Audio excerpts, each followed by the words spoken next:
we can find in art, or the insight we might gain.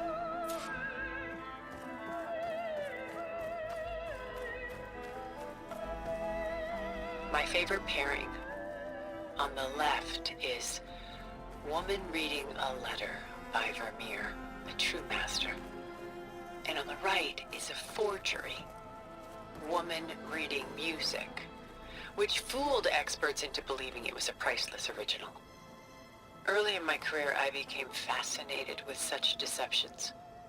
Eventually, I developed scanning software that could detect fakes with unparalleled accuracy. Is that how you made enough money to buy your way onto the Odyssey? Oh no. I made my real fortune later. Selene and Endymion. She's the goddess of the moon, whereas he's a simple shepherd. Beside her is the god of love, Cupid. So she's sneaking up on him? More like visiting him in secret. The torch that Cupid bears represents Selene's undying infatuation with him. Though the two must remain apart, her love will forever burn. This is Rembrandt painting Jeremiah, a man in mourning. Mourning what? His home. The ancient city of Jerusalem. He foresaw its impending doom, but could do nothing to prevent it. So instead, he saved its treasures from destruction, just as I saved these works. You could say we're kindred spirits. A portrait of the painter, Rembrandt's son Titus, depicted in the habit of a monk. I don't get it. Why would someone like you, with infinite resources, care about this painting of a boy in a hood? It's not the image itself, but the feeling it conveys. The face is bright and defined, but his eyes are downcast, heavy with misfortune. And the background seems to swallow all light. The painting is infused with a sense of loss. I guess I understand how the painter feels. Rembrandt's The Night Watch, by far the most famous painting my homeland ever produced. It was commissioned to honor a militia made up of influential citizens. I guess you must have been an influential citizen? In my day. But not as influential as you've been in this new world. The Gust. By Willem van de Velde, the most famous of his many maritime paintings. A ship crossing into the unknown. I guess you're familiar with that. Indeed, which is why I appreciate this composition in particular. Though waves and wind threaten to destroy the ship, it perseveres, clinging to the light even as darkness closes in all around it. Stunning, isn't it? Paintings weren't the only masterpieces of my people's golden age. This is Van Vianen's Lidded Ewer, molded from a single sheet of silver. What was it for? How like Elizabeth you are. Function over form. Its practical purpose was less important than its meaning. Van Vianen created it in honor of his late brother, who himself was a famous silversmith. A memorial? Yes. Such beauty from sorrow. She's pulling out her own hair. Out of madness, out of grief. It's hard to watch her suffer.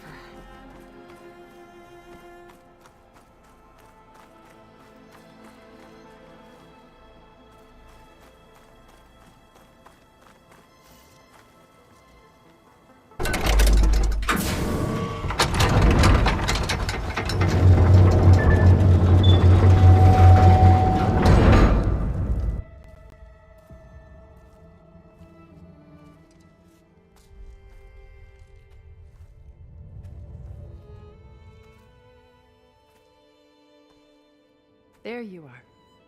Feeling better? How did you find us? At the cauldron? And what did you do to everyone right before I passed out? All business, I see. Well, suffice it to say we were keeping a very close eye on Hephaestus, knowing we would need it at some point. Your ruse didn't fool us, and as for my little trick, it was an overload of the senses, accompanied by an energy discharge. Gerard and Eric were only momentarily disoriented due to their shields, but it rendered you unconscious while I got you out. Perhaps some breakfast might steady you a bit?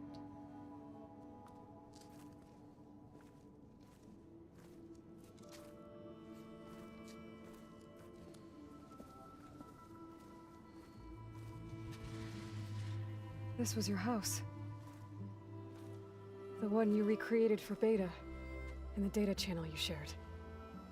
How perceptive of you. Please, this way. After everything your people have done, you think I'm just gonna sit down and have a chat with you? They're not my people. They never were, and especially not now. You shot off into space with them, and lived with them for 1,000 years before coming back. So what made you suddenly turn on them? Quite simply, this. I held focus. You repaired it? But that means you've seen Incredible things. What you've accomplished in 2 decades of life.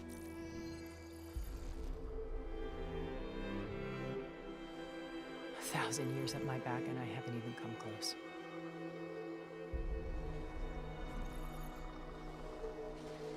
I'm sorry if I invaded your privacy, but I had to.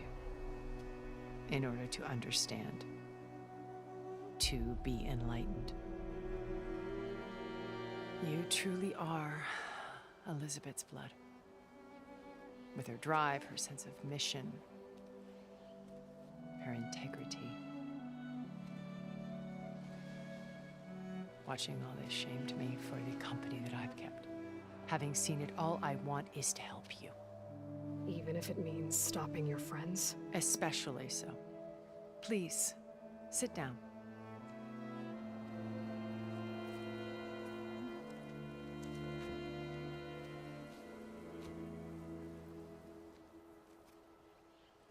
There. That's better. Now, we must recover Beta and Gaia at all costs. By now, you must know that Gerard intends to use Gaia to reboot the Earth's biosphere. Remaking this world to specifications that would only suit us immortals. This process will kill every living thing on the planet. He calls it a clean install. Not if I stop him first. Not if we do. And once he and the others are gone, we can work together to fulfill Elizabeth's dream. I'm sure Beta told you that there's a build of the Apollo database on board our ship. A complete collection of human knowledge. With that and Gaia, we could do everything Elizabeth wanted. Heal the biosphere, educate the people of this world, uplift them. Create the world she imagined.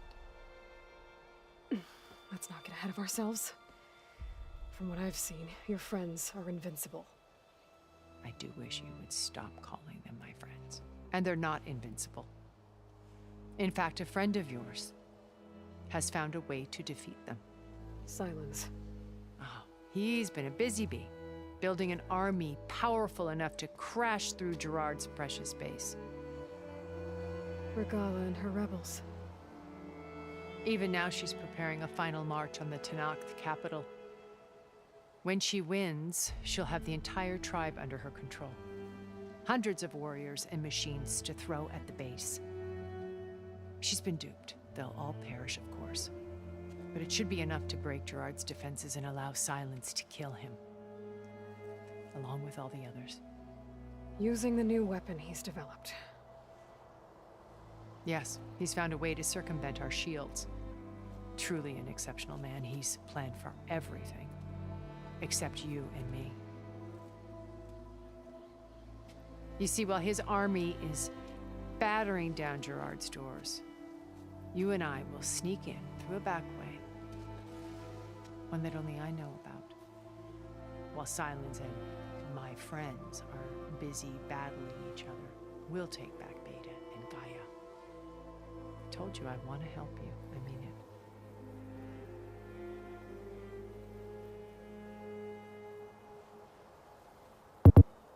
You said Beta is not in urgent danger, so what are the Zeniths doing to her?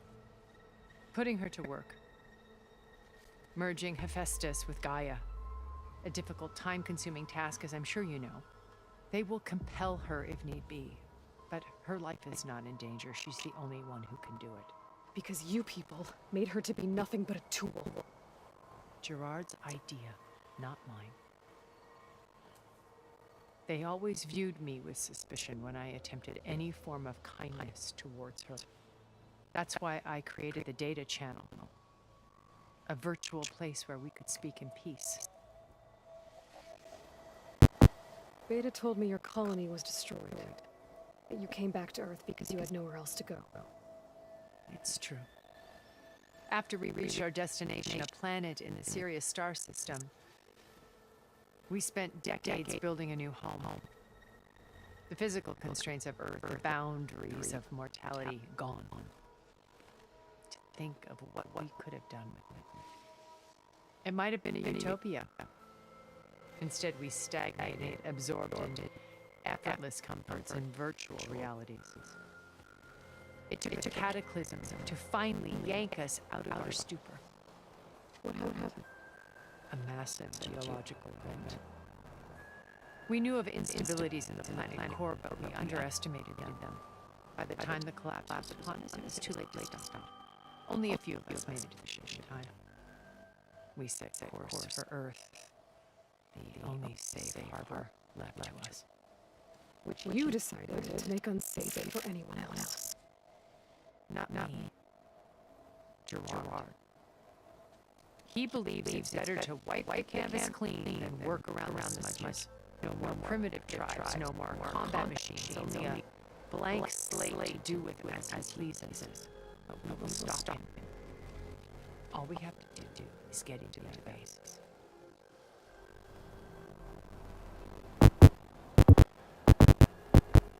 So this channel you shared with Beta. None of the other Zeniths ever found out about it. Gerard believes he's the most cunning of all of us. Even after 1,000 years, he still can't imagine that I would outwit him. The channel allowed me to interact with Beta away from their mistrustful eyes. It offered us a chance to be ourselves. Until full contact. Yes. Though it pained me. I was worried that our meetings would do her more harm than good. She felt like you tossed her aside. I was afraid the others might find out and push her.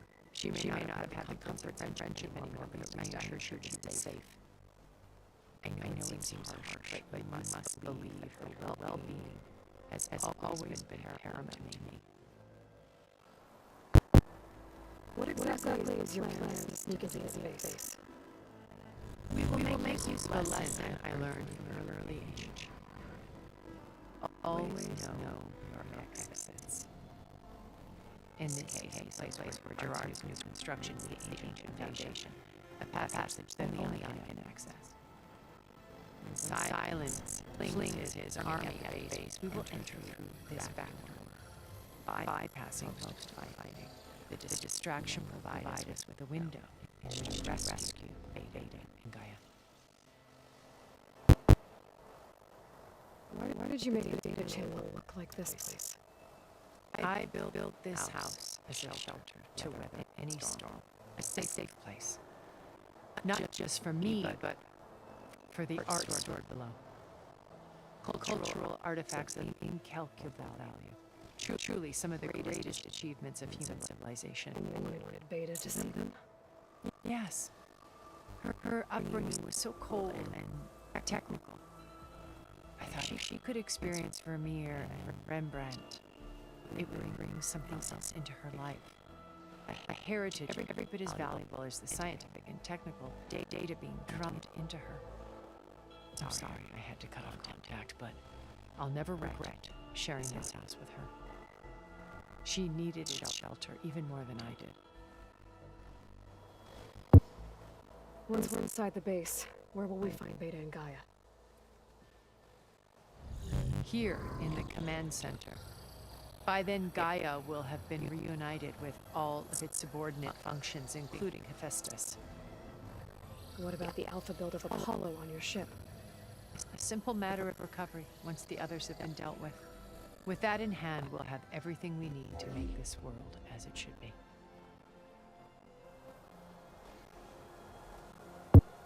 My old focus. How did you find it, let alone repair it? When we encountered you at the Hades Proving Lab, Gerard saw you as a redundancy. I knew better. You were a revelation. After your dramatic escape, bravo, by the way. Gerard and Eric assumed you were dead and gave up the hunt. I wasn't so sure. When the others were busy, I returned to the lab and searched for any trace of you. That's when I found this little treasure. Not easy to repair, but certainly worth the effort. As I watched your life unfold, you were like a splash of color on a worn canvas. What Liz was, and more. Did you show it to the others? Of course not. It was your actions that inspired me to defy them. It's worth noting that if I hadn't found it and watched its contents, I wouldn't have known to save you at the cauldron. You'd be dead. So I should be grateful? If you like.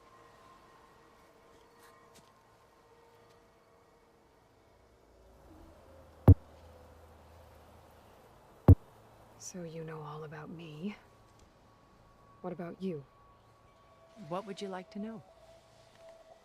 Well, start with your life on Earth. When I was 8, terrorists flooded my home city. Thousands drowned, my parents included. I was one of the few who survived. My guardian sent me to boarding school. Among my peers, I was the strange girl, the orphan to be avoided. All because of circumstances beyond my control. Oh. So we're a lot alike, huh? Aren't we? You were an outcast. But you didn't let that stop you from getting what you needed. Neither did I. I climbed my way out of desolation and used my wits to build a fortune. First, from the technical analysis of art and the detection of forgeries. Profitable expertise in those days. But as it turned out, the software I developed was even more useful for counterintelligence. From there, it was only a short step to gathering extremely valuable intelligence on my own. You were a spy? More like a service one could turn to for information. I had to remain anonymous, of course, to protect my privacy. But despite that anonymity, Far Zenith inevitably sought me out. How do you know about Silence's plan? He isn't the only one adept at spyware. You hacked his focus? No, he's too careful for that. But his subordinates? Not so much. He gave additional focuses to the tribals he branded the Sons of Prometheus. The ones working with Regala. By tapping their focuses, I learned about most of his dealings. The distribution of override technology, the arming of Tanakh rebels, and the secret pact with Regala to attack Gerard's base. But how did he come up with a weapon that can take down your shields? That's the one thing I haven't been able to figure out, but however he did it, I'm quite certain it will work. With it and the Tanakh army, victory seems to be within his grasp. Such a shame he'll be disappointed.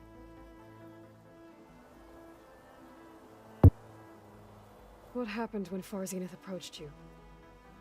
They painted an irresistible vision of humanity's future. One where we need not fear illness or death, where we explored the furthest reaches of the stars and thrived. It was only later that I realized that They only intended to bequeath this future to the rich and powerful. By the time I finally figured it out, the walls were closing in, Pharaoh's machines were devouring the Earth. So I accepted Far Zenith's invitation to a berth on the Odyssey. I wanted Liz to come, but she had nobler plans, as you well know.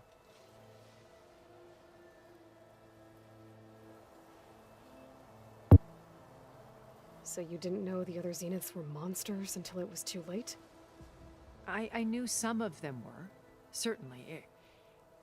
It wasn't until we were off-planet that I understood the true scope of their greed. I was grateful to simply be alive, but the others became obsessed with a kind of effortless immortality. They built a colony where machines serviced their every need, where any memory or fantasy could be endlessly savored in virtual reality. It wasn't life. It was stultifying, a pampered dream state. As the decades passed, I withdrew more and more, alone yet again, but this time with eons to consider my mistakes. Now finally, having met you, I feel like I have a second chance. To do what? Help you, of course. To fulfill Liz's dream, which isn't so different from Far Zenith's original vision.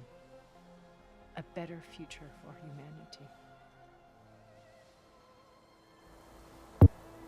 Regala's only interested in killing Hikaru and waging war on the Karja. What does she have to gain by attacking Zeniths?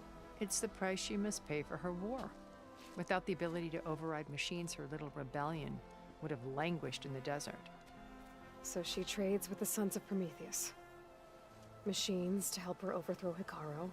In exchange for an assault on the base. Pride has deluded her into thinking she can actually survive such a battle. And all without ever knowing who the Sons of Prometheus really answer to. Yet for all of Silence's brilliance, still he underestimates you. That blind spot is what will allow us to take Beta and Gaia right out from under him. While hundreds of Tenakth are cut down outside.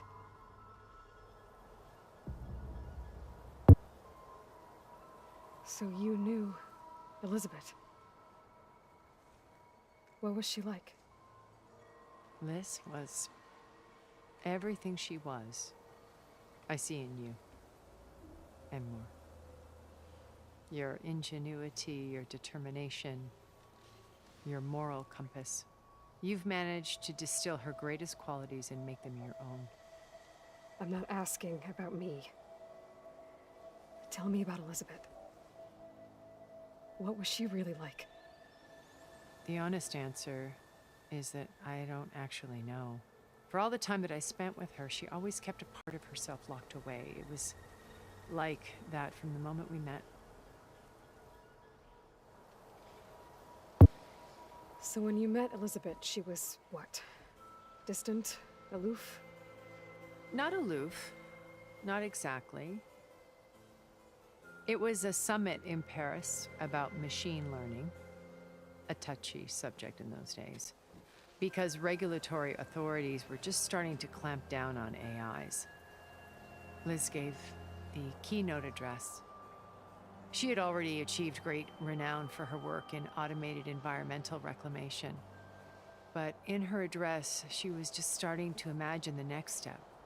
An AI-driven system that wouldn't just act on its programming, but actually take responsibility for its sphere of influence. To care about life. Not just follow orders. Revolutionary stuff. I was fascinated. And I wanted to meet her for a long time. I watched her after her talk. She had spoken with such moral authority, such empathy. But after that, she retreated. I could tell she felt uncomfortable with all of her admirers. It was as if giving the talk had cost her something. I didn't want to be a pest, so I planned my approach carefully. So how did you finally approach Elizabeth after her talk? I picked the right moment. The morning of the next day, right as she came back to the conference, she had just had her coffee. She was fresh, rested. It was like she had braced herself for the onslaught of colleagues. I asked if I could walk with her, then put forth a question about her talk that I thought was intelligent. Her answer made me realize it wasn't, but she was very welcoming, almost as if we were previously acquainted.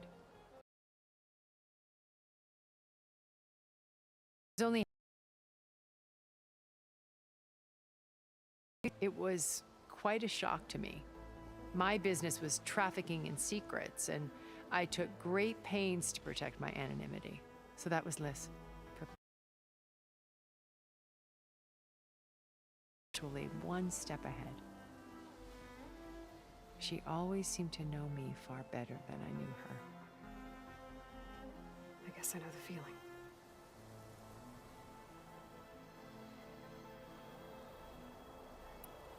Once we're inside the base, where will we find Beta and Gaia? Here in the command center. By then, Gaia will have been reunited with all of its subordinate functions, including Hephaestus. What about the alpha build of Apollo on your ship? A simple matter of recovery once the others have been dealt with. With that in hand, we'll have everything we need to make this world as it should be.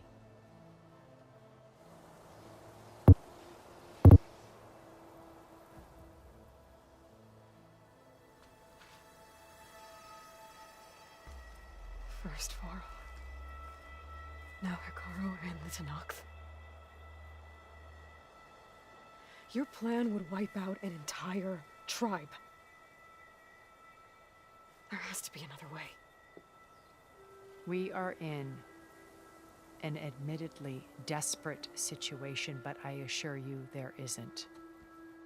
Remember Zero Dawn. Elizabeth's sacrifice. Sometimes many have to die for a new world to grow. If it looks impossible, look deeper.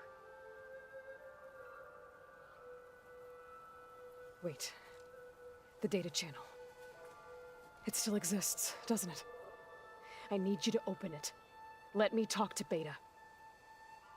Impossible. We might be detected. It's worth the risk. There is another way, one where the Tenakth survive. But we won't. If the others... If you want to help, open it.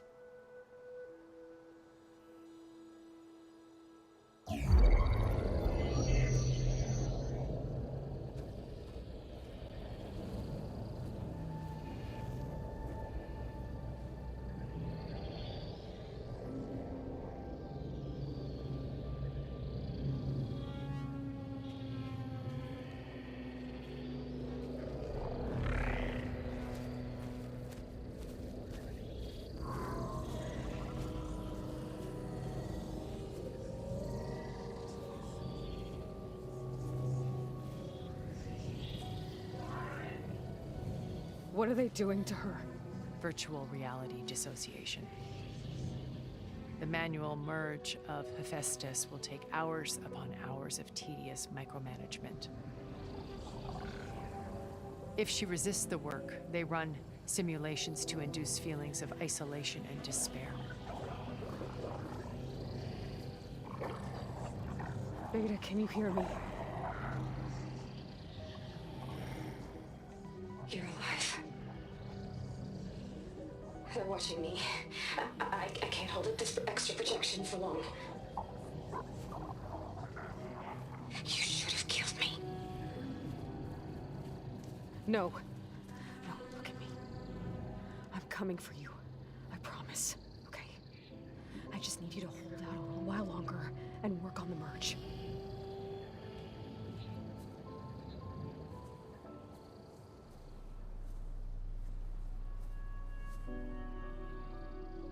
Then I think it can be done. I'll contact again when it's time. Can you hold on? As long as I know you're coming for me, I can endure anything.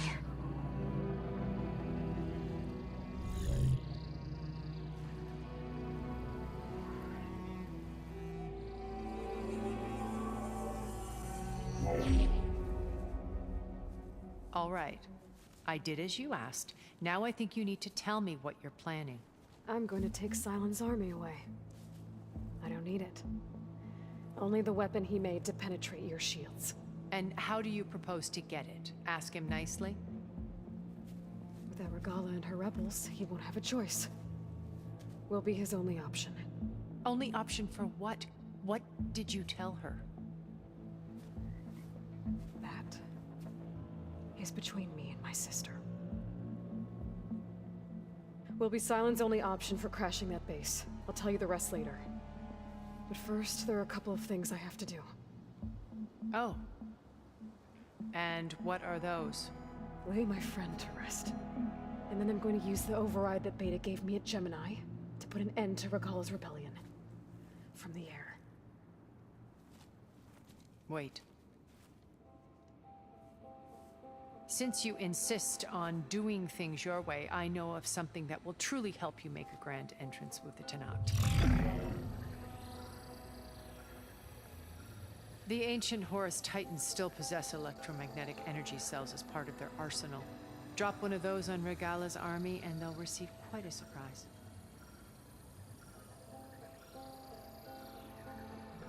So go, do what you must.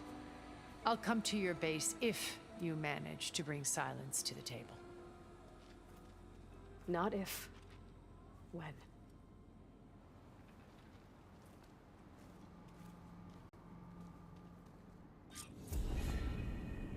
Erend, are you there?